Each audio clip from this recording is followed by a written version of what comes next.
welcome to another episode of the Paranormal Past Podcast. I am your host, Josh Hammerling, along with Dalton Van Hooser. And this is your Our Community Now's best VOD, vlog, whatever you want to call it, on YouTube about the paranormal. And today we are covering the number 13 and scary numbers. Hit us. Because it's Friday the 13th, as it turns out. No. Yes. Now, of course, the fear of the number 13 is Triskaidekaphobia. Triskaidekaphobia. Which is, it's important enough to make a name after it, to make a phobia after it. So it's a real deal. 13 is a big unlucky number here in the United States. Absolutely. Unless you're at Colgate University. Where it's a lucky number. Very lucky number. Yes, absolutely. If you're at Colgate University. But the number 13, we avoid 13 floors in a hotel. Absolutely. It always Las goes Vegas. from 12 to 14. All the time. Magically every time. Now, always know that. If you're on the 14th floor somewhere, you're probably on the 13th floor. So you can try to avoid the unluckiness, but you're still there. Unless they have an actual maintenance floor, you're on the 13th floor. And then apparently 13 guests at a table is also very unlucky. Now, Yes. as we understood it, the Friday the 13th and the unlucky 13 guests at a table comes from the Last Supper with Jesus. Absolutely, with the 13th being Judas, who betrays Christ. Betrays so Jesus. that number 13 gets a bad rap there. Yes. Absolutely. And that's generally where that comes from, we think. But there's also the Knights Templar on Friday the 13th of October 1307, where King Philip IV of France ordered the arrest of the Knights Templar, and most of the knights were tortured and killed. Right, and they just become too powerful and kind of an ominous day to choose. Maybe it was chosen numerologically speaking, or maybe it was just something that he picked. But suddenly, Friday the 13th gets another bad rap. Yes. And then also there are one thing that messed up some monks way back in the day was 13 full moons in a year as opposed to 12. And it messed up their whole calendar. And they didn't like that, They were very unhappy with it. What did they do? Apparently they weren't happy enough that it became an unlucky number. Now, what we were talking about earlier is the consideration that maybe there'd be a 13th full moon on Friday the 13th. Now, I don't know if that's physically possible. I don't know if that, because if it's landing in the middle of the month like that, probably shouldn't happen. But if it did. A calendar, you never know. Could you imagine the kind of paranoia that might hit people that'd be if that was to it'd be terrible. It'd be horrible, but it'd be fun to watch. It's like a movie ready to be made right there. Now, there is also the lucky 13, as we said. In Italy, the 13 is actually considered a lucky number. Yeah. Their unlucky number is actually 17. We don't know why, I don't but know it why is. either. Tell us, Italy. Put it in the comments below. Colgate University is the place where they actually, here in the United States, actually consider a lucky number. In 1819, which unfortunately is not 1313, which is when they should have been founded. That'd have been weird. But yeah, that wouldn't have worked, I guess. No, it would have been 1492. Time traveling. Yes. They were founded by 13 men with $13, 13 prayers, and 13 articles. Strange. That's a lot of 13s all in conjunction. Is. And they are on 13 Oak Drive in Hamilton, New York. That is too weird. Yes. That's a lot of 13s. You can always look up, I'm sure that you can look up and listen to their a cappella group, the Colgate 13. I'm sure you could. They're there. I'm going to look it up now. We're going to play that as our bumper music next time. And I think something that probably also attributes to the unluckiness of number 13 is on tarot cards. The number 13 card is Death, the Pale Horse. It's kind of scary. Yes. But did they choose that on purpose? It must be. I can't imagine that they didn't. They did. Right. It has some reason, purpose. Yes, absolutely. Now, you've got significance of other numbers across the spectrum of religions and cultures. Sure. The number 12 is really important in ancient Greek religion. There were 12 Olympians, and there were the principal gods of the pantheon. There were the preceding 12 titans, and then Hercules' 12 Hercules' 12 labors. And there's 12 lunations of the moon every year, which means it's a full moon. Yeah. So that's kind of fun. Yeah. And then you've got the 12 sons of Abraham. You've got the 12 sons of Jacob, which are the progenitors of the 12 tribes of Israel. You have the 12 apostles until Judas takes himself out. Judas. Yes. And then, which he's replaced by Matthias because they had to keep 12, which I thought was interesting. They couldn't just be 11. Right. They had to go back up to 12. Go with those weird even numbers. Yes. And then in Revelation, you've got the Virgin Mary wearing a crown of 12 stars. You've got the 12,000 people sealed from each 12 tribes of Israel for 144,000. Right. 12 times 12,000. So that wonderful Revelations number is 144,000. Creepy story if you've never read Revelations in the Bible. Oh my gosh, it's fun times. It's a good read. It's a fun read. The sun god Surya in Hinduism has 12 names. Yep. There are the 12 petals of the heart chakra. Absolutely. Yes. That's a good one. Yes. And then you've got Odin, the Norse god, who had 12 sons. That guy was busy. You have the King Arthur legend, and he subdued 12 rebel princes to win Yes. 12 great battles against the Saxon invaders. Absolutely. Then we can go into the number 3, which is everywhere. Yes. Everybody has cannot 3. Avoid.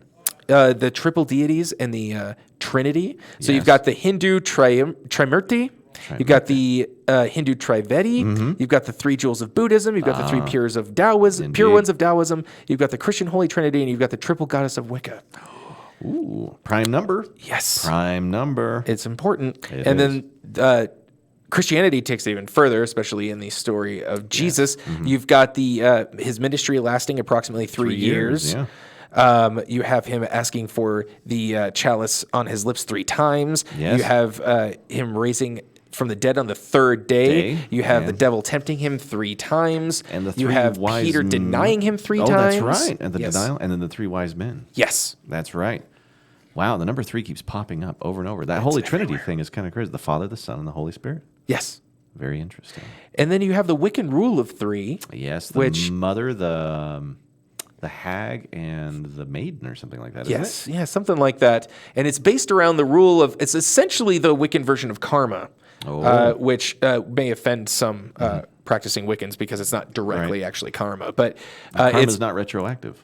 True karma is not retroactive. not retroactive. But it's basically the energy, whatever energy a person puts into the world, whether positive or negative, will return on that person 3-fold. And there are differing beliefs on exactly how that happens or what that means. And some believe that it's only in regards to magical acts. So if you are committing a magic on somebody else, it's going to come back on you 3-fold. Yes. So you better do good magic. Yeah. If you do good things for other people, Didn't the it comes sons back for you. Now, this is a totally different religion. This is the early stuff. But the sons of Kronos were Zeus, Poseidon, and Hades. He had 3 sons. Yes. So even the early Greek and Roman mythologies had 3 popping We're up. all about the 3. Man, the 3 just keeps popping up. Yep, Even the everybody loves 3. Slavic god Triglov had 3 heads. Oh, yes. Yeah. Everybody needs 3 heads. I wish I had 3 heads. I don't. No, that doesn't I get work. into an argument with myself. Yes, no, no, yes, yes, no. There are other obviously important numbers in every religion. Sure. The big ones that we hear about a lot here in Western culture, number 7 is the lucky number. It's also the representation of the perfect number of God. Another prime number. Yes. A lot of these primes keep showing up. And then you have the mark of the beast.